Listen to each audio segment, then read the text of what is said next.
விஜயகாந்த் அவர்கள் தனித்து வந்து பார்த்தீங்கன்னா தேசிய முற்போக்கு திராவிட கழகம்னு சொல்லி ஒரு கட்சி ஆரம்பித்து ஒரு 2 வருடத்துல வந்து பாத்தீங்கன்னா எலெக்ஷனை சந்திச்சு 2 வருடம் கிடையாது 1 வருடத்தில் எலெக்ஷனை சந்திச்சு அவர் தனிச்சு வந்து பாத்தீங்கன்னா வந்து வெற்றி பெற்று போனாப்ல. அதே மாதிரி வந்து அந்த வெற்றியானது வந்து அதிமுகவுடைய வெற்றியை வந்து பாத்தீங்கன்னா அன்றைக்கு பறித்தது. விஜய் அவர்கள் அதற்கு நான் இறங்கி வர மாட்டேன் அப்படின்னு சொல்லி அவர் ஒரு ஸ்டாண்ட் எடுத்து நின்று விட்டார். இங்க எடப்பாடி பழனிசாமி அவர்களும் வந்து நானும் இறங்கி வர மாட்டேன்னு சொல்லி ஒரு ஸ்டாண்ட் எடுத்துட்டாப்ல. அமித்ஷா அவர்கள் வந்து எவ்வளவோ முயற்சி பண்ணார். என்டிஏ கூட்டணியில வந்து விஜயை வந்து உள்ள கொண்டு வருவதற்கு எவ்வளவோ முயற்சி செய்தாப்ல. விஜயை பயமுறுத்துறாங்க, விஜய் அவர்கள் சேர்க்க பாக்குறாங்க அப்படின்னு சொல்லி அவருடைய பதட்டத்தின் வெளிப்பாடு கூட வந்து பாத்தீங்கன்னா எப்படியோ ஜெயிச்சிரும் போல என்டிஏ கூட்டணி விஜய் அவர்கள் போனாங்கன்னு சொல்லி கலை யதார்த்தத்தை வந்து பாத்தீங்கன்னா புரிந்து பேசினா தொல் திருமாவளவன் அவர்கள்.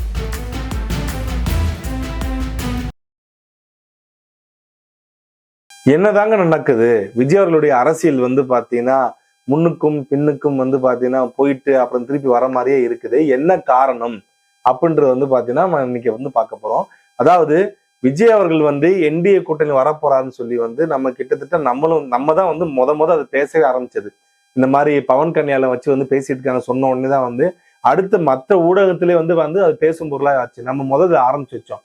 ஆனா பவன் கல்யாண் வந்து பேச்சு வந்து பாத்தீங்கன்னா அந்த பேச்சுவார்த்தைன்றது ஒரு சுமூக உடன்படிக்கை வந்து ஏற்படல இல்லை. ஏன்னா பவன் கல்யாண்கிட்ட வந்து பாத்தீங்கன்னா விஜய் அவர்கள் வந்து வரவே இல்லைன்னு சொல்லிட்டாப்ல. ஆனா அதன் பின்பு வந்து பாத்தீங்கன்னா தொடர்ச்சியாக டெல்லி பாஜகனுடைய முக்கிய தலைவர்கள் வந்து பாத்தீங்கன்னா விஜய் அவர்களோட வந்து நேரடியாக பேசிக்கிட்டு இருந்தாங்க. விஜய் அவர்களுடைய ஃபேமிலி கூடயே வந்து பாத்தீங்கன்னா இதை பத்தி தீவிரமா பேசிக்கிட்டு இருந்தாங்க தான் யதார்த்தமான உண்மை. ஃபர்ஸ்ட் கட்டமாக வந்து விஜய் அவர்கள் வந்து வச்ச கோரிக்கை என்னன்னா வந்து 2.5 வருடம் வந்து பாத்தீங்கன்னா உங்களுடைய என்டிஏ அலைன்ஸ் இருக்கக்கூடிய சிஎம் கேண்டிடேட் வந்து ஆட்சி பண்ணட்டும், மீதி இருக்க 2.5 வருடம் வந்து நான் ஆட்சி செய்வேன், எனக்கு வந்து பாத்தீங்கன்னா 80 தொகுதிகள் வந்து வேணும்னு சொல்லி முதல் பிரேயரா வந்து அவர் விஜய் அவர்கள் வந்து வைத்தார். அதை வந்து பாத்தீங்கன்னா பாஜகவுடைய என்டிஏ கூட்டணியுடைய மேற்பாளராக இருக்கக்கூடிய மேற்பாளர்னு சொல்ல முடியாது, அதை உருவாக்கியதே வந்து அமித்ஷா அவர்கள் தான். அமித்ஷா அவர்கள் வந்து இந்த கோரிக்கையை வந்து பாத்தீங்கன்னா என்டிஏல இருக்கின்ற மற்ற கூட்டணி தலைவர்கள்ட்ட வந்து பேசுறப்ப அதற்கு ஒற்று போகவில்லை. குறிப்பாக வந்து பாத்தீங்கன்னா அதிமுகவுடைய பொதுச் செயலாளராக இருக்கக்கூடிய எடப்பாடி பழனிசாமி அவர்கள் வந்து இதை ஏற்றுக்கொள்ளவில்லை. ஏன் ஏற்றுக்கொள்ளவில்லைன்னா 80 தொகுதிகள் வந்து அவருக்கு கொடுத்துட்டோம்னா 27 தொகுதியில் பாஜக 107 தொகுதி ஆகிவிட்டது. அப்புறம் வந்து பாத்தீங்கன்னா மீதி 10 தொகுதி வந்து பாத்தீங்கன்னா அமமுகவுக்கும் பிளஸ் வந்து பாமகக்கு ஒரு 15 தொகுதியும் கொடுத்துட்டோம்னா அவர்கள் அதிமுக நிற்கக்கூடிய தொகுதியே வந்து ஒரு 110 தொகுதி கூட வராம போயிடும். அப்ப இருக்கிறப்ப பெரும்பான்மை ஆட்சி அமைப்பதற்கு வந்து 117 சீட்டு 18 சீட்டு வாங்க வேணும்.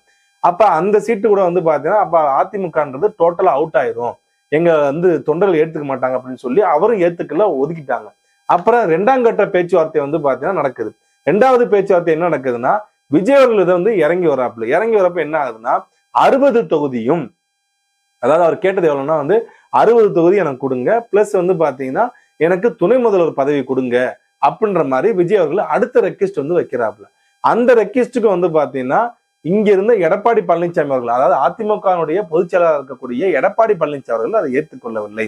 ஏன்னா அப்படியும் பார்த்தாலும் 60 தொகுதி பிளஸ் 27 தொகுதியை வந்து பிஜேபி 87 தொகுதி, 10 தொகுதி அமமுக 97 தொகுதி, 15 தொகுதி வந்து பாத்தீங்கன்னா பாமக, இதர கூட்டணி கட்சியும் சேர்ந்தாலும் 117 சொல்லி வந்து நிக்குது.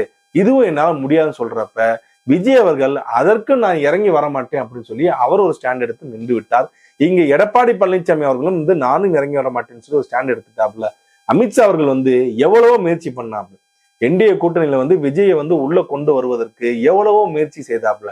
ஏன்னா விஜய் அவர்கள் வந்து பாத்தீங்கன்னா கணிசமான சிறுபான்மையர் ஓட்டும் அதே மாதிரி வந்து பாத்தீங்கன்னா பட்டியல் சமூக ஓட்டு வந்து பாத்தீங்கன்னா அவருக்கு அதிகமா வந்து இருக்குன்று உளவுத்துறை கொடுத்த தகவலின் அடிப்படையில் அவரை நம் கூட்டணியில் சேர்த்தமானால் சிறுபான்மையர் ஓட்டும் சரி அந்த பட்டியல் சமூக ஓட்டும் சரி நமக்கு விழுகும் சொல்லி எவ்வளவோ முயற்சி செய்தார். ஆனா இந்த எந்த முயற்சியும் வந்து பாத்தீங்கன்னா எடப்பாடி பழனிசாமி அவர்கள் மூலமாக அது தடைபட்டு விட்டது. இப்பொழுது வந்து பாத்தீங்கன்னா மேக்சிமம் வந்து விஜய் அவர்கள் கூட்டணிக்கு நான் வரவில்லை அப்படின்ற மாதிரி வந்து ஒரு ஸ்டாண்ட் எடுத்துட்டாங்க. ஆனா இன்னும் அமித்ஷா அவர்களும் முயற்சி செய்து கொண்டிருக்கிறார்ன்றதுதான் வந்து யதார்த்தமான உண்மை. சரி, இப்ப இந்த மாதிரி இருக்கிறப்ப நம்ம கடந்த கால வரலாற்றுக்கு போவோம். 2006 தேர்தல்ல வந்து விஜயகாந்த் அவர்கள் தனித்து வந்து பாத்தீங்கன்னா தேசிய முற்போக்கு திராவிட கழகம்னு சொல்லி ஒரு கட்சி ஆரம்பித்து ஒரு 2 வருடத்துல வந்து பாத்தீங்கன்னா எலெக்ஷனை சந்திச்சு 2 வருடம் கிடையாது ஒரு வருடத்தில் எலெக்ஷனையும் சந்திச்சு அவர் தனிச்சு வந்து பாத்தீங்கன்னா வந்து வெற்றி பெற்று போனாப்புல. அதே மாதிரி வந்து அந்த வெற்றியானது வந்து அதிமுகவுடைய வெற்றியை வந்து பாத்தீங்கன்னா அன்றைக்கு பறித்தது. 2006 திமுக அரசாங்கம் வந்து பாத்தீங்கன்னா மைனாரிட்டி கவர்மெண்டா கூட்டணி, அதாவது பாமகனுடைய உதவியாலும் காங்கிரசினுடைய உதவியாலும் அன்றைக்கு ஆட்சியில வந்து பாத்தீங்கன்னா 2011 வரைக்கும் வந்து ஆட்சி செய்தார் அன்றைய முதல்வர் கலைஞர் கருணாநிதி அவர்கள். அப்ப தனி ஒரு நபராக விஜயகாந்த் அவர்கள் வந்து கிட்டத்தட்ட 5 வருடங்கள் வந்து பாத்தீங்கன்னா சட்டசபைக்கு சென்று வந்து கொண்டிருந்தார். அதுக்கப்புறம் ஊடால 2009 வந்து பாத்தீங்கன்னா எலெக்ஷன் வந்துச்சு. பார்லிமெண்ட் எலெக்ஷன் வந்தப்பையும் விஜயகாந்த் அவர்கள் தனியாவே நின்றாப்புல. அது தனியா நின்றது என்னன்னு தெரியல. அதுவும் திமுகவே சாதகமா போனது. அந்த டயத்துல வந்து காங்கிரசுக்கு பெரிய எதிர்ப்பு இருந்தாலும் விஜயகாந்த் அவர்கள் பிரித்த ஓட்டினால் மீண்டும் டிஎம்கே காங்கிரஸ் கூட்டணியே வந்து பார்த்தா பெருவாரியான எம்பி தொகுதியில வந்து ஜெயிச்சது. அதன் பின்பு 2011 இதற்கு பின்பும் நாம் தனியாக நின்று நம்ம வந்து தேர்தல் சந்திச்சோம்னா சரி வராதுன்னு சொல்லிதான் இங்கிட்டு அதே போல வந்து பாத்தீங்கன்னா அதிமுக கட்சியில சசிகலா அவர்களும் அங்க இருக்கக்கூடிய பன்னீர்செல்வம் அவர்களும் உள்ளிட்ட அனைத்து சீனியர் நிர்வாகிகள் சேர்ந்து சுதீஷ் அவர்கள் மூலமாக வந்து பாத்தீங்கன்னா பேசி அன்றைக்கு 2011 அதிமுக தேமுதிகன்னு சொல்லி ஒரு கூட்டணியை உருவாக்குனாங்க. கூட்டணி உருவானாலும் என்ன ஆச்சுன்னா, அன்றைக்கு அதாவது 2006 வந்து யாருனால ஜெயிச்சாங்களோ திமுக, 2009 யாருனால வந்து ஜெயிச்சிட்ட காங்கிரஸ் திமுக கூட்டணி, அதே மாதிரி 2011 கடுமையான சரிவை சந்தித்து எதிர்கட்சி அந்தஸ்தையே இழந்தது. அதாவது ஆளுங்கட்சியாக இருந்து தமிழ்நாட்டின் வரலாற்றில் ஆளுங்கட்சியாக இருந்து தங்களுடைய அதிகாரத்தை இழந்து எதிர்கட்சியாக கூட போயிருக்காங்க. ஆனா எதிர்கட்சி அந்தஸ்து கூட இழந்த ஒரு பெரிய வரலாறு என்பது 2011 வந்து பாத்தீங்கன்னா அன்றைக்கு நடந்தது. ஆனால் அதன் பின்பு வந்து பாத்தீங்கன்னா மீண்டும் அந்த கூட்டணியானது 6 மாதம் கூட வந்து தாக்கு பிடிக்க முடியாம மீண்டும் விஜயகாந்த் அவர்கள் வந்து பாத்தீங்கன்னா ரிபல் பண்ணி தனியா போய் அதுக்கப்புறம் மூன்றாவது அணி அமைத்து வைகோ அவர்கள், திருமாவளவன் அவர்கள் எல்லாம் சேர்ந்து விஜயகாந்த் அவர்களை திமுக கூட சேர விடாம அவரை தனித்து 3வது கூட்டணி அமைச்சு நீங்க தான் சிஎம் கேண்டிடேட் சொல்லி அவரை எந்த தொகுதியிலும் ஜெயிக்க விடாம பண்ணாங்க. இதுதான் வந்து யதார்த்தமா நடந்த உண்மை. இன்னைக்கு யாரெல்லாம் அன்னைக்கு விஜயகாந்த் கூட்டு போய் தனியா ஒரு அணி அமைச்சாங்களோ அவங்க எல்லாருமே திமுகல இன்னைக்கு ஐக்கியமாகி எம்பி எம்எல்ஏ பதவியோட இருக்காங்க. கடைசியில வந்து அவர் மனைவியும் வந்து பாத்தீங்கன்னா முதியோர் பென்ஷன் வாங்குற மாதிரி திமுக கட்சியில போய் வந்து சேர்ந்துட்டாங்க. தன்னுடைய தம்பியை வந்து பாத்தீங்கன்னா இப்ப எம்பியாவும் வந்து ஆக்க போறாங்க. இதுதான் யதார்த்தமான உண்மை. இது வந்து விஜய் அவர்களுக்கு எப்படி நடக்கும் அப்படின்னு யோசித்து பார்க்கணும். 2011 காலகட்டம், அந்த காலகட்டமானதும் அதுக்கு முந்தின காலகட்டமானது விஜயகாந்த் அவர்கள் வந்து பாத்தீங்கன்னா தமிழ்நாட்டு சினிமாவில் வந்து பீக்ல இருந்த டைம்ல தான் வந்து கட்சி ஆரம்பிச்சு சினிமாவை முழுமையா கைவிட்டு வந்து பாத்தீங்கன்னா கட்சி பணியை தொடர்ந்தாப்புல ஏழை எளிய மக்களுக்கு வந்து பாத்தீங்கன்னா அவர் பட்டி தொட்டி பூரா வந்து பிரச்சாரம் மேற்கொண்டாரு. அவருடைய அந்த ஆரம்ப கால பிரச்சாரமானது திமுக எதிர்ப்பானது விஜயகாந்த் அவர்களை வந்து பாத்தீங்கன்னா உச்சத்துக்கு கொண்டு சென்றது. ஆனால் விஜயகாந்த் அவர்கள் வந்து செய்த பாணியும் விஜய் அவர்கள் செய்கின்ற பாணியும் ஒன்றா என்றால் ஒன்று இல்லை. விஜயகாந்த் அவர்கள் மக்களை போய் சந்தித்தார். ஆனால் விஜய் அவர்களை வந்து பாத்தீங்கன்னா மக்கள் சந்திக்க வேண்டிய சூழ்நிலை வந்து பாத்தீங்கன்னா இன்னைக்கு இருக்குது. இந்த கூட்டணி விஷயத்தை பத்தி வந்து பாத்தீங்கன்னா தான் கட்சி நிர்வாகிலே வந்து மாறி மாறி தவறுதலா வந்து பாத்தீங்கன்னா இன்னைக்கு பேட்டி அளிச்சிட்டு இருக்காங்க.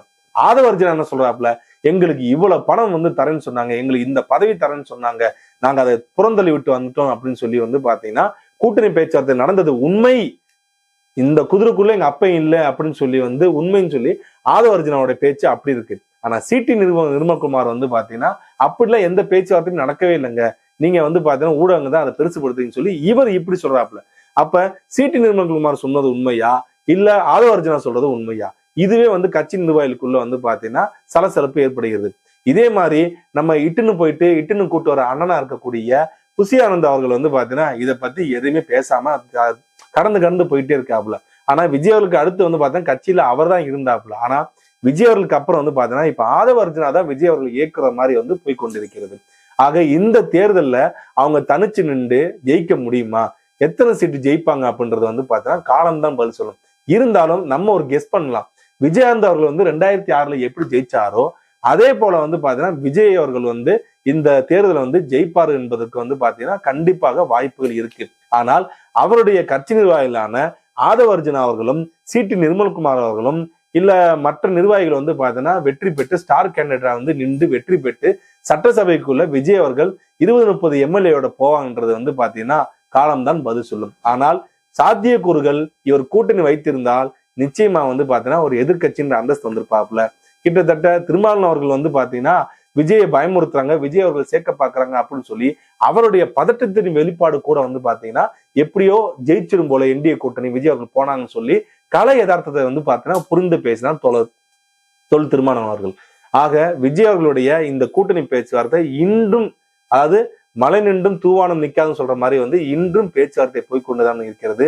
கடைசி நேரத்தில் எது வேணா மாறலாம். அடுத்த நிமிடமே நம்மள்ட்ட இல்லாதப்ப அடுத்த நாள் என்பது வந்து பாத்தீங்கன்னா அது எப்படியா நடக்கும். அதுவும் அரசியல் வந்து பாத்தீங்கன்னா நாம் என்ன வேணா நடக்கும் என்பதை தான் நாம் புரிந்து கொள்ள வேண்டும். நன்றி, வணக்கம்.